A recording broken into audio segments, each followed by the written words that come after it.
So we've just rolled into Mungerannie, and as we're coming in, we were chatting to the publican. They said that the Royal Flying Doctor Service were coming in, and we've just jumped on the opportunity to have a chat to some of these guys. So we're here with Dustin and Caitlin, and yeah, they're going to tell us a little bit about what they do and what a typical day is like for them. So one of the things to start with is people probably don't realise that the Royal Flying Doctor Service is actually the third largest airline in Australia. Yeah, it is, James. We certainly have a massive presence in Australia. Yeah. The RFDS has a fleet of 69 aircraft, and we do 100 plus medical transfers a day. Yeah, right. That's incredible. Yeah, that's incredible. Huge numbers. Yeah, massive amount. But you guys aren't just about responding to accidents and stuff that happen on the road out here. You do a lot of proactive stuff as well, don't you? Yeah, that's right. So the reason we're here today is we're not responding to any emergency. Yeah. We're doing a monthly bush clinic, so we're working our way down the Birdsville Track, stayed overnight in William Creek, and we're on our way down to Port Augusta right now, stopping in a few stations on the way. So this is just providing people out bush with a normal general practice clinic that otherwise they wouldn't have a chance to attend to if we weren't coming this way. Yeah, right, awesome. And you guys are out of Port Augusta, aren't you? That's right, yeah. Yeah, cool. So when you do your clinic runs, how long do you spend away from home? Are you fly in, fly out same day, or do you bush camp, I guess, and stay out bush? Yeah. Most of our clinics are day trips. Yep. However, a few times a month we'll do overnight clinics, and the reason we do the overnight clinics is to cover a wider area and more service on the ground rather than more time in the air. Yeah, brilliant. That's awesome. That's fantastic. So, look, and for everybody out here, and you're probably one of the most respected services in the bush by everybody. So, yeah, thank you. It's a brilliant job. Yeah, we love it. It's great. Brilliant. Thanks, guys. No, awesome. Cheers. Thank you.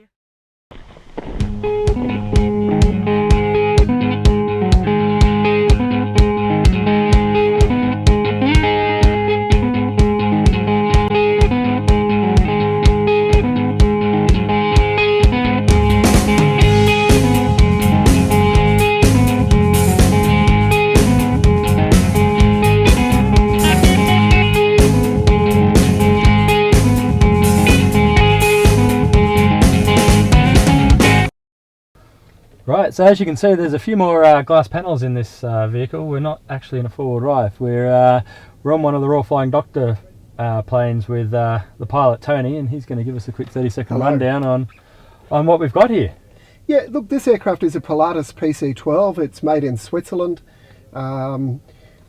Beautiful aircraft, state of the art. As you can see, we've got four large, well, we'll call them television screens for want of a better word, but two independent computers which drive the whole system. The aircraft, whilst made in Switzerland, as I said, we've got an engine which is made in Canada, Pratt & Whitney PT6 turboprop, and the avionics here are all made by Honeywell. In the US. Brilliant. So it's genuinely an international product. Yeah, right. And this is pretty typical of an aircraft that you use across the service. Absolutely. Yeah, right. And there's two seats up front, but you normally fly by yourself, is that right? Yeah, we normally fly just with the one pilot. Single pilot operations, that's the way the RFDS has evolved over all these years. The only time that we will have somebody in the right-hand seat, the co-pilot seat, is when they are checking us and training us. So when we have check and training events on, which basically there are 4 per year, so about every 3 months, we get checked out by a check captain, and apart from that, we're here on our own. Yeah, brilliant. Last question for you, mate. Now I know my patrol gets around about 15 litres per 100. What does this bad boy suck down? This aircraft uses around 300 litres per hour. Wow. And it, but look, I mean, put it in perspective. The aircraft is pressurised, so we can travel it up to 30,000 feet. It's comfortable. At using that 300 litres per hour, we're travelling at 450 kilometres an hour. How fast on average is your patrol going? Yeah, I'm pushing a whole lot less. Pushing 100 with a tailwind. We can put 10 people in the back there, or we can have 2 stretcher patients and a doctor and nurse. So look, it's horses for courses. Yes, of course they burn more fuel than an average 6-cylinder vehicle does, but they're an extremely lot faster. So a whole lot faster than an average car of any description. Brilliant. Awesome. So, fantastic. Tony, thank you very much. Pleasure, James. Cheers. My pleasure. Right, so we've just rolled into Mungerannie and we've run into a pretty interesting bloke called David, and he's been telling us a fairly interesting story about a catamaran. You want to tell us a bit more about that, mate? Yes, well, a couple of months ago now, Bob Backway from Marree Yacht Club, who was Commodore, another mate. We had 3 catamarans and actually a tinny couple from Adelaide who were amateur photographers. Yep. And took a lot of good shots. And we actually put in at Cowie Station. Yeah. So we used caper cats. Yep. And we towed a rubber ducky with our supplies on. Yep. And we were self-sufficient for 2 weeks. Right. We motored and sailed down Warburton River to Lake Eyre, where we ran out of water. Didn't quite make it. Into Lake Eyre. Wow, yeah. that sounds like a pretty decent adventure. Yes. So we were completely self-sufficient for 2 weeks, and took around 12 days to go down and back again. Yep. Yeah. Nice. Yep. That sounds incredible. Sounds very cool. What was the I suppose best part about being? Well, it was a very different adventure. Because most people travelling through Central Australia are going by car. Well, that's right. I've sailed a number of regattas with the Lake Eyre Yacht Club. Yeah. All initiated by Bob Backway. Yeah. But being able to do this adventure, it's I'm coming up. In fact, in a few days' time, 72, and still to be able to do this sort of thing is, and to tell people that you've done it is, quite an experience. Absolutely. Yes, Well, that certainly puts the Lake Eyre Yacht Club in a different perspective for us. Yes.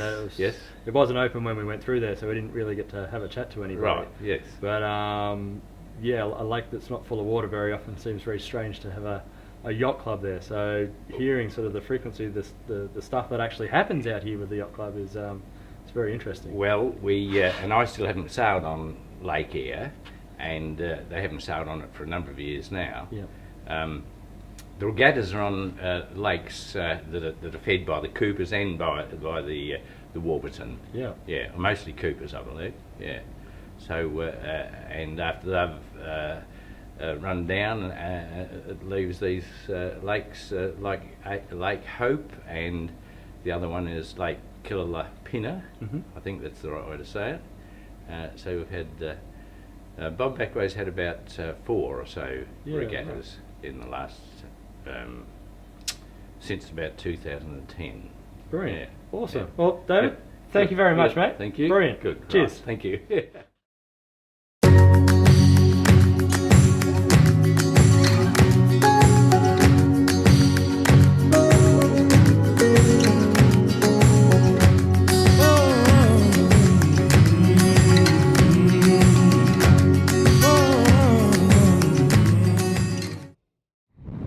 Hey, Matty. Now if there's a good place to get a beer around here, mate. Oh, mate, that yacht club looks alright, eh? Should we go check it out? You're a paying member? I could be very soon. Oh, we'll see, mate. We'll have a look. Not the first place you'd expect to find a yacht club. I guess we are on the edge of a lake, though.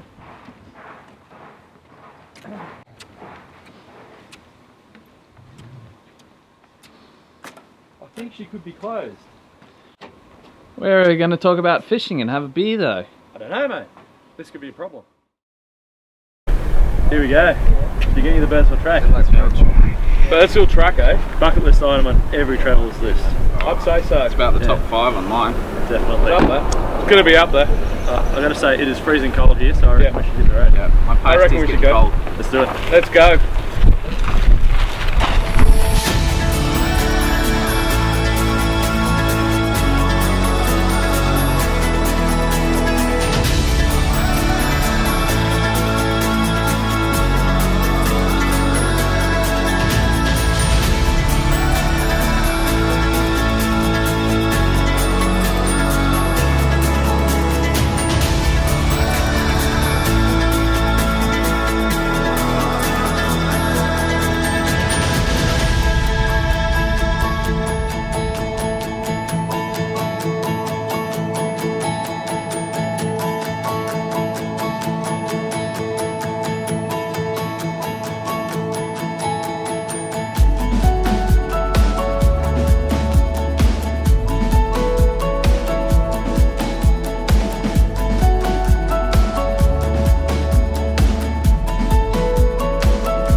So Tony, we were having a chat earlier and you started telling me about an interesting story with some kerosene lamps and a temporary runway. Yeah, it was a mine site that was being constructed, so obviously early stages for this particular mine development. They hadn't yet set up a proper permanent runway, and they'd been instructed basically how to put out kerosene flares in the event that they needed to get an RFDS aircraft in at night. There was an accident. Unfortunately, somebody was hurt, and we had to go and collect the person. So we flew out, got overhead the mine site, and I noticed that there were indeed kerosene flares put out. I noticed from 1,500 feet above the runway that they appeared to be in a little bit of a curve.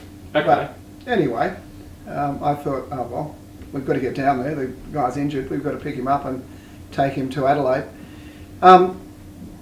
So we flew a normal circuit, as we do, landed the aircraft, and in fact there was a bit of a hump in the middle of the runway. So the runway was, there was a slight hill in the middle of it.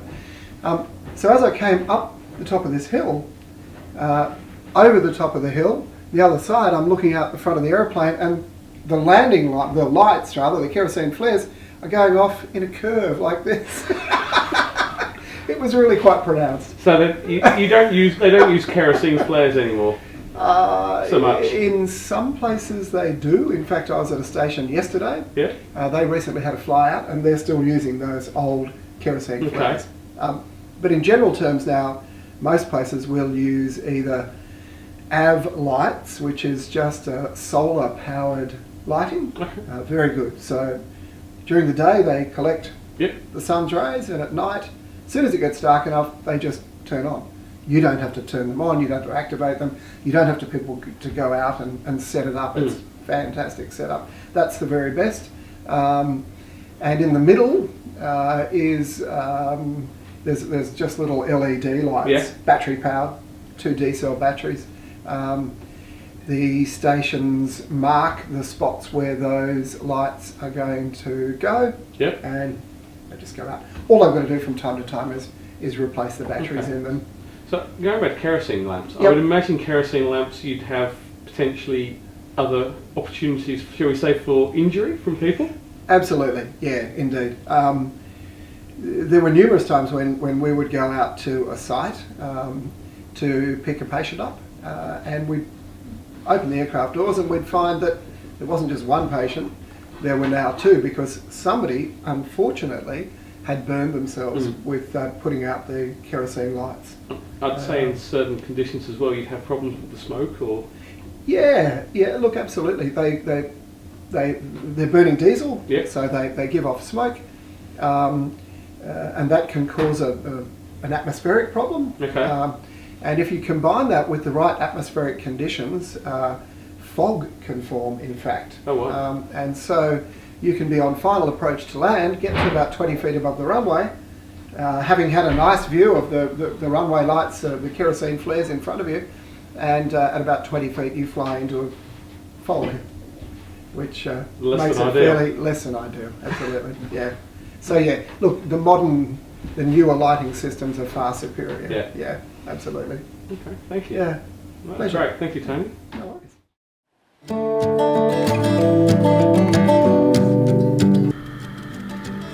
Big fella, Yeah, mate. what's for dinner? Mate, we've got chili con carne, hillboy style. So it's not like anything you've ever had before. That wasn't on the pub menu. No, it wasn't on the pub menu, mate, but it's on my menu. And, well, look, this is not a cooking show. We're not chefs. And this is dinner.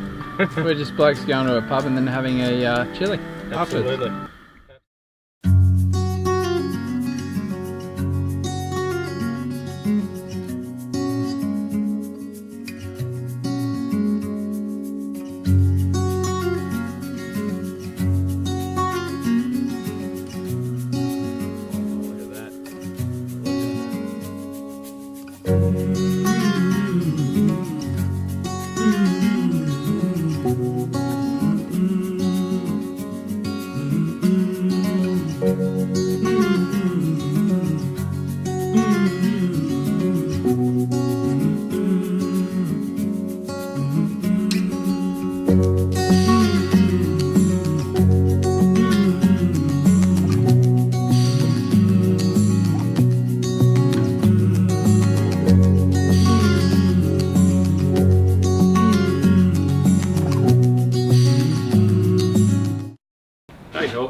survived the desert rains and the wind? Yeah, it is a bit windy. How was the penthouse suite? Bit windy up there? It was a bit shaky. I was getting buffeted about a bit. Yeah, I was alright down in steerage. The swag on the ground was pretty alright. No, it shook the patrol pretty hard. It woke me up with the rocking. Yeah, right. I thought the tree next door to me was coming down on top of me at one point. Yeah, Thought the patrol might have fallen over and fallen on my swag at one point. yeah, absolutely. But morning of running repairs that we got done. Have coffee, have tyres repaired. So Yeah. you put tech screws into things Yeah. and you took them out of things. Pretty much. Yeah, right. One of those kind of mornings. It was one of those kind of mornings, but all fixed now. All good to go. This place has been so good. Phil and Deb, the people running it, the owners, and just the people we were chatting to behind the bar. Hey, that's such a fun night, such a fun place, considering we just thought it was going to be another Outback servo, and as soon as we rolled in, it was hospitality and dad jokes. The Royal Flying Doctors as well. Yeah, getting to see them was cool. Those That guys was are great. legends. That was awesome. Absolutely great. Some of the best working people in the bush. Definitely one of the Yeah. highlights of this trip. Yeah, big time, hey. Absolutely. Well, Birdsville? Birdsville? Birdsville. Let's go. Let's Yeah. go.